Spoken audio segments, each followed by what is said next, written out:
A couple of things just to share before we get started. First, this is your like sneak preview.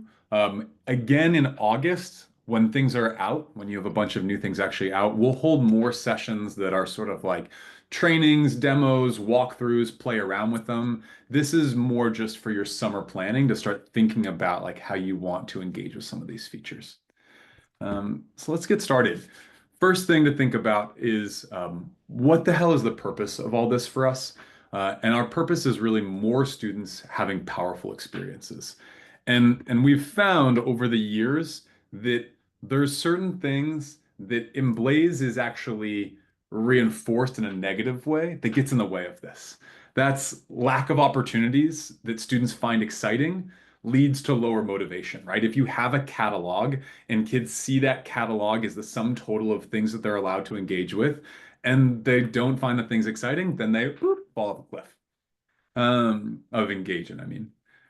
There's also some data entry barriers, right? So you all as coordinators or as educators are trying to put opportunities into the system, and that takes time. And some of the barriers and friction there leads to lower quality of postings, and then students don't get as excited about things that maybe they could be excited about. And then lastly, we have historically had a keyword or drop-down filter-based search. And a lack of search fluency, really, like the more into the future we go, the more kids are not used to keyword-based searches anymore. They're used to smarter searches, has led to students actually missing potential awesome opportunities that you have. It's just not even coming up in their search. So first section is around like what gets in the way of students having awesome opportunities is not even finding the opportunities to begin with. The second part is there's a lack of familiarity with the process, not only within Blaze, but just with internships themselves, that can lead to low levels of momentum and also low levels, I think, of putting yourself out there. I heard a great story from a school that is a mostly transfer student project-based learning school, and it's independent student-driven projects. But they described this arc to me the other day of most new students come in and the first project they pick to do is not that exciting even to themselves. But they have low trust in the school. They don't necessarily know their own interests super well. They haven't thought about them within the context of school. And so it's just like the first project they pick is kind of boring. And the second project they pick is one that is often intended to like test the boundaries a little bit. Can I do something on taxidermy? Can I do something on video games? It's again them like pushing the trust of the school. And it's not until that third project where students actually do something that's really meaningful and powerful to them. And I see this as a corollary sometimes to the real world learning, LTI, work-based learning arc that students engage in, where it's like that first experience, their lack of familiarity with what the heck an internship is and how this whole process works can sometimes lead them to picking something that's a little lower interest for them, or also like to dragging their feet, right? And so that's something that we also wanted to address. And last piece here, there's a lot of compliance involved with internships. It's a scary thing. Kids are getting out of the building. There's a lot of stuff going on with that. And ImBlaze tries to help with those things. But in the process of helping, sometimes it can create more conversations about students aligning with that compliance. Hey, you forgot to check in to your internship, as opposed to, hey, what happened at your internship today? Hey, what's going on there? How can we improve the experience? So that's a quick soapbox of like, what are the things we wanted to try to address here? And with that, I'll get into some of the things that we actually did. Um, First, I think we've known about a number of these things for quite a few years, but changing both the mobile app, which is we're on native mobile apps, which is expensive to change, the educator version and the portal is expensive to do all at once. And so it took the combined efforts of two competitions that we won and one grant to do three big bucket of things. The first is that we're completely redoing the student mobile app. The second is that there's a whole bunch of student improvements galore across the mobile and the portal that you'll see. And the third is that we are helping you all do some quick add and field help so that it doesn't take so long to add not only any opportunities, but good quality postings into ImBlaze. I'm gonna stop at the end of every section for questions, but please, if you have questions as they come up, pop them into the chat, and my wonderful colleague Lexi here will help answer some of them or ping me to be like, "Oh, Wilson, take a peek at that question if I miss it." Cool. We'll start with the super, super simple one. Yay, single sign-on. Google single sign-on. Apple single sign-on. Finally, finally. This is something that we used to have in the mobile apps and have continued to have on the portal on the web, but there was a Apple made a new rule that said if you don't have Apple single sign-on, you can't have Google single sign-on our phone, and that made us remove Google single sign-on for a long time. But coming next fall, it's back. We know the hardest part sometimes is getting kids into the system. We think this will be a big help. The next thing I think addresses some of that uncertainty about the process for students, which is that you will now be able to designate a specific flow for students aligned to your school's process, right? So we identified these 5 steps. Students need to request to produce something, they need to do the outreach, they need to have an interview, they need to have a shadow day, and they need to request to start. And you can pick any of those that you want students to do or all of them, and it will automatically run them through that process as they're using the mobile app or the web app.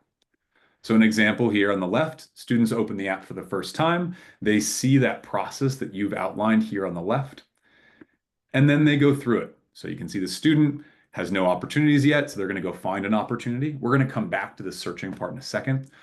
But assuming they find one, they'll request it. You can see this fun little animation, excuse the low quality res photo, and then they'll have a pending request, and eventually you will approve it. Upon approval, again, this is that full process. Students are right on their homepage prompted to now record a call or email. They can see immediately without having to go anywhere what the mentor's name is, what their email and phone number is, and hot links right away to call or email that person. Once they record that experience, right, how long it took, any comments they have about what happened, it's going to automatically ping them to what the next step is that you've outlined. So in this case, the next step is they're going to have an interview. And at that point, voila, their home screen changes and it shows them that they are now supposed to log an interview, and then they get to put in the date of when the interview is. Our hope is that by making this really, really streamlined, it will actually increase momentum of students taking that next step. We all know, whether it's job applications or chores we need to do at home, it's so easy to put things off. And we're hopeful that by putting what you need to do as the very first front center only thing you see on your homepage, we'll actually see increased speed through the steps. I'm going to pause here for a quick second. Are there any questions about this flow or this process? I have a question. So we set up the flow, correct? Correct, yeah. So Awesome. this screenshot on the right is like your admin settings, and you toggle each step on or off. Nice. Any other questions about this flow? All right. Awesome. One thing that we heard from students over the years is that whether it's while they're trying to reach out to places or after they have an internship, they have other places and a variety of places where they are trying to keep track of their notes about these opportunities. Sometimes it's things like, hey, I reached out to this person. I need to reach out to them again in 3 days. Or it's, hey, I called, we had this conversation. Or it might be, today at my internship, my mentor was telling me about the new classifications of otters, and I want to remember what those 3 classifications are. So we added in a very similar Apple Notes app into students' ImBlaze, where they can tag them to any single one of their requests or experiences that they have. You also will now have a new tab on your side, as will advisors, of all student notes. And then also individually within their profile, you can see their notes individually. There's a lot of potential ways that you can use this, from having absolutely no prompting to asking students to write specific notes and share them with you or share them with their mentor. And we'll talk a little bit more about that in the summer, but this is something to consider as you head into the summer of like, okay, how do I want my students to leverage this Notes app next year? Any questions about Notes before we move forward?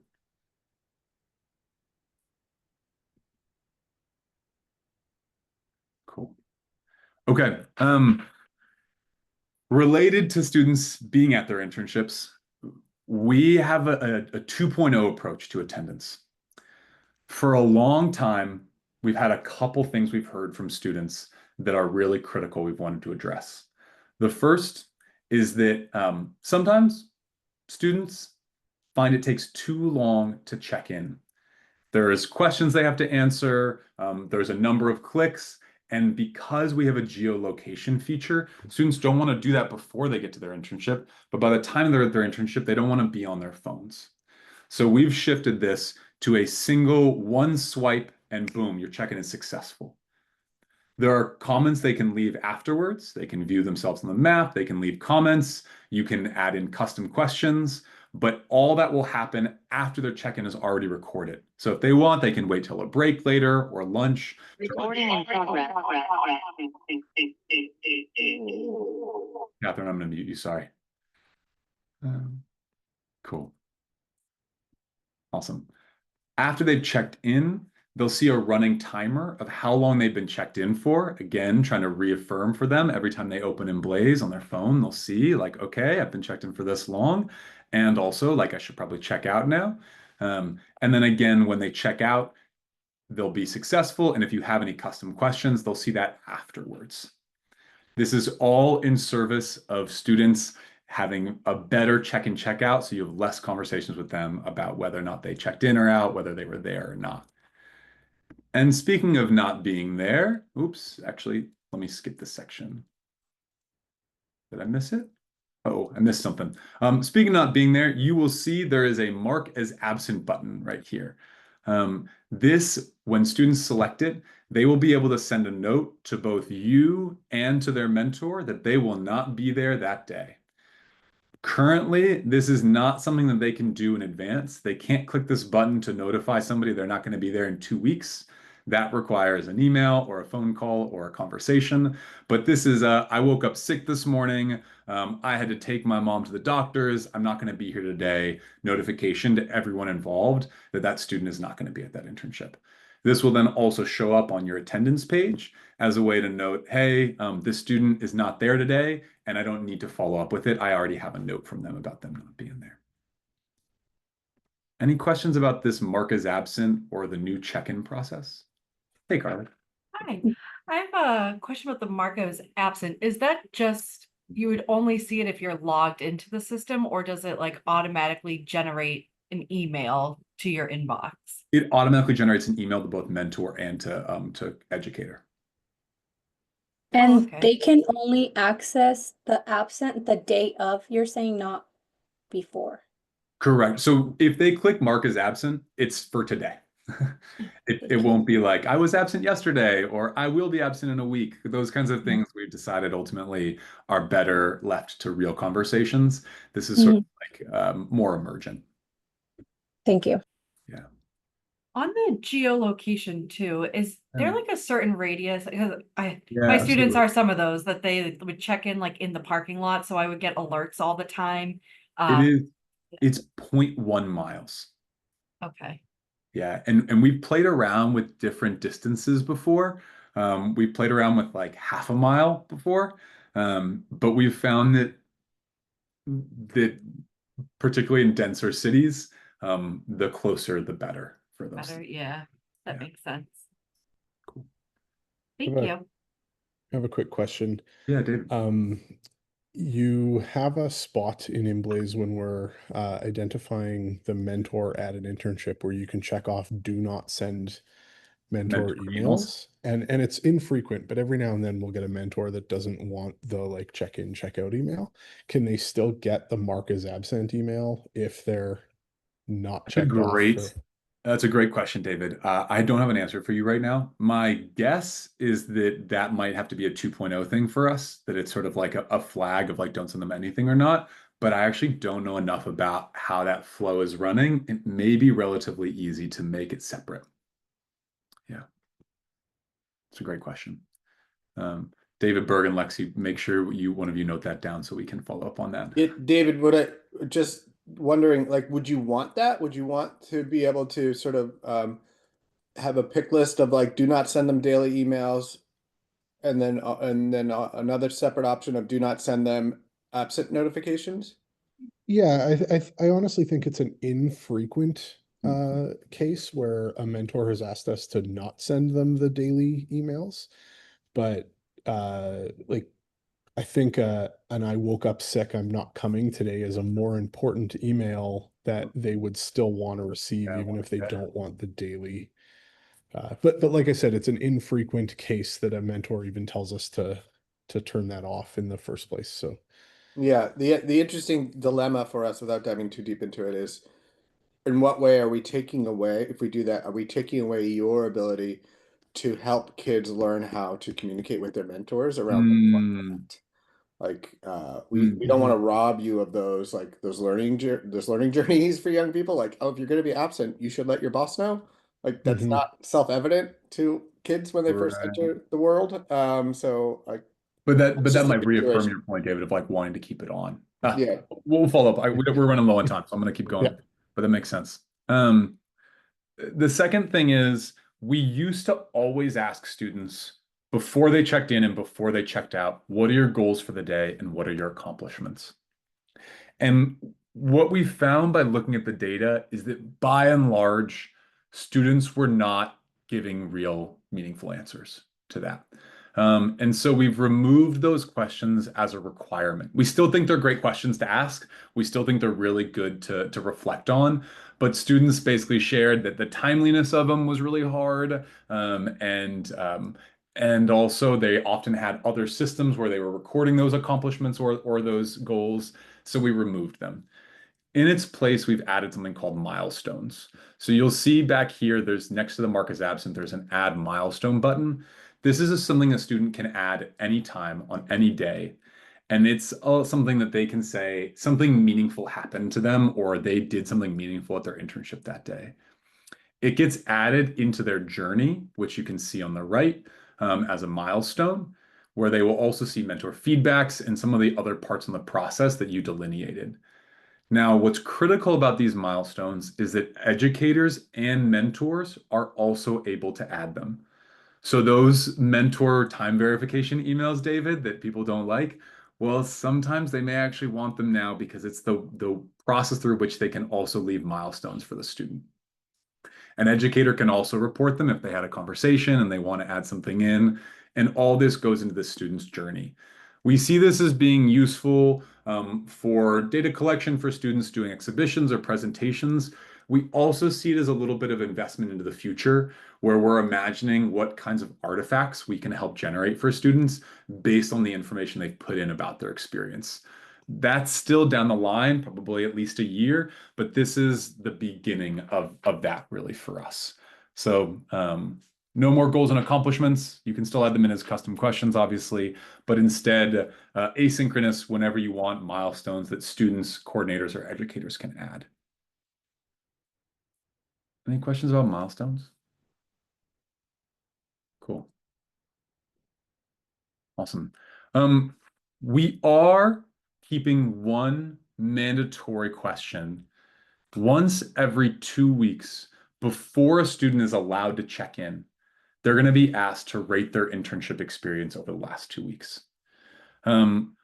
We have found that it is difficult for many educators to stay on top of how all of their students' internships are going. But it's also difficult for students sometimes to go out of their way to tell their teacher, hey, my internship kind of sucks right now. So what we want to do is create a system where it's really easy for a student to report how well or not well something is going so that we can give information back to you all in aggregate when students send information, when students send notifications that their internship is not going very well. This is also for us a long-term data collection play of what kinds of correlations can we draw between students having great experiences and less great experiences, and what interventions shift those things.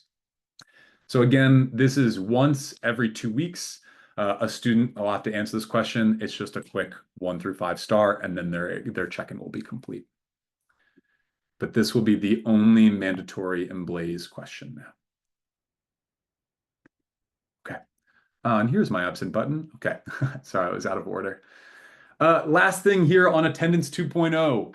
This is very exciting for us. When ImBlaze first came out, push notifications were an amazing thing. Your phone buzzes in your pocket. You're like, what is it? Oh my gosh, a push notification. So interesting. And now all of us get 800 push notifications from 17,000 different apps. And it is no longer a very good reminder system. So we are taking the your flight has been delayed 2 minutes text message approach to students and their internships. So 5 minutes before their check-in time and 5 minutes before their checkout time, they will be able to opt in to receive a text message that encourages them to check in with a link that opens up their ImBlaze app, boom, so they can just check in right away. Mentors will also be able to receive text message reminders about student time verification. This will be even more advanced, where they will be able to actually approve student hours directly by responding to the text. They won't be able to deny student hours or leave comments. It's like, hey, if you want to do anything more than approve the hours, you click on the link and it will open up the mentor verification stuff. But again, our hope is that these text message reminders will help students and mentors stay more on top of things when emails and push notifications are not currently working. So this is totally opt-in, and this releases in June. So for those of you who still have students in June or doing stuff over the summer, this is something that's live kind of ahead of time. And then obviously for next year, it'll be alive too for your new school year. Yeah, jump in, Carly. Yeah, I for that, do you have to put in their internship schedule in order for that feature to come up? Correct. Yeah. Okay. Or else it won't know when to text them. Text, yeah, that makes sense. All right. Thank you. Yeah. And just note that we're gonna start off with this being a default off and have people opt into it.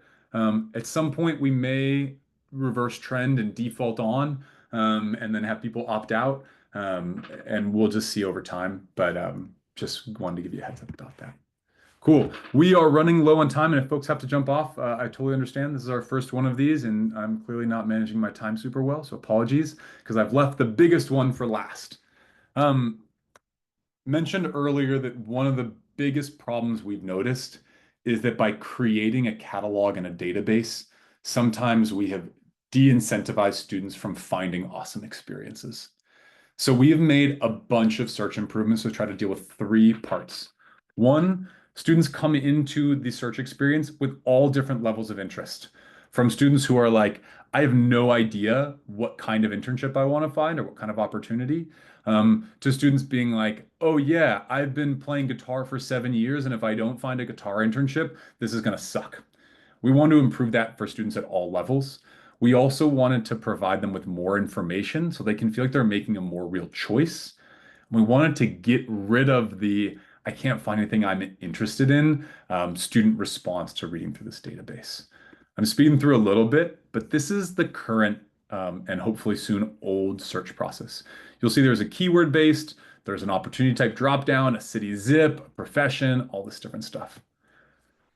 Our new approach allows students to select topics or fields that excite them, show more options, or add in custom topics.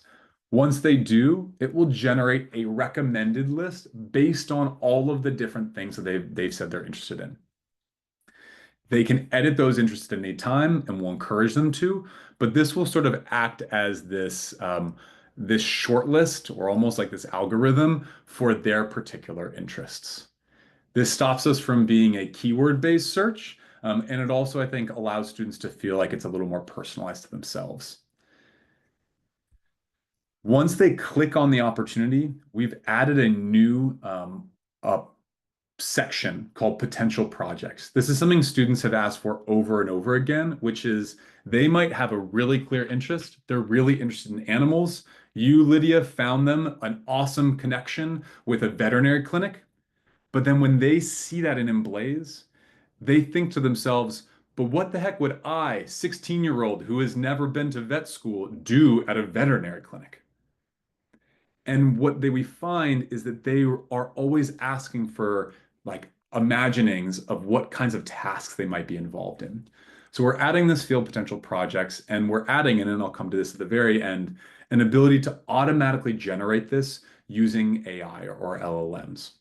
So this will be something that can be auto-generated for students based on all the information we have about what kind of a place it is, what kind of person they're working with them, some potential projects they might engage with. We feel less gung-ho about this being something that determines what they actually do there, and more excited about the idea that it makes it easier for students to actually look at and process the opportunities that they're listing. Before we move forward, any questions about potential projects or about the recommended list? I have a question, Wilson. Yeah, Can you hear me? I can. It's Carrie. Hi. Hi, Gary. Will students be able to do that on a, we're not going to have, students aren't going to have access to their cell phones next year at school? This will also be on the web. Oh, Yeah, it will be. They'll be able to do the same types of new Yep. searches. Totally. Okay, perfect. Thank you. Absolutely, no problem. Any other questions on recommended list or potential projects? Cool. Awesome. Okay, then on to the last and perhaps most exciting part. This happens far too often in ImBlaze right now. Kid is searching for something, show 0. And anytime a kid sees show 0, maybe not anytime, most of the time, what we see is that instead of making a new search, they just say, okay, forget it, just show me everything. And as soon as they open up their opportunity to everything, they usually move to pick to something that just is like comfortable or feels easy to them. So we want to move to a different approach, which is that anytime a student searches up something and nothing comes up, or when they get to the end of their recommended list, we will prompt them to discover new companies. This is going to do a web search for them automatically, where we scrape the web based on the interest that they've input for local companies that are aligned with those interests. They will be designated with a little tag called a new spot. And when students select them, and I don't have a picture for this next thing, so apologies. When students select them, they will then see a list of 3 professionals and their job titles that work at that company that are related to their interests before selecting one and having the system auto-generate a posting for them. This we're really excited about because it means no more needing to necessarily go off ImBlaze, go on Google, come back in ImBlaze, type a whole bunch of information about a suggestion. This is like, hey, whatever you're interested in, we can find companies that could be potential partners for you. This will help you and your staff find more places and help your students be a little bit more aligned with their interests. When they click request to pursue on an external opportunity like this, it creates for you a suggestion that has all of the data in here already filled out, including contact details for the mentor that they've selected. We're excited about this from like making your lives easier from a data entry perspective. And again, we're really excited because we really want to get to a place where students can't say, I can't find anything I'm interested in anymore. Any questions about this external search?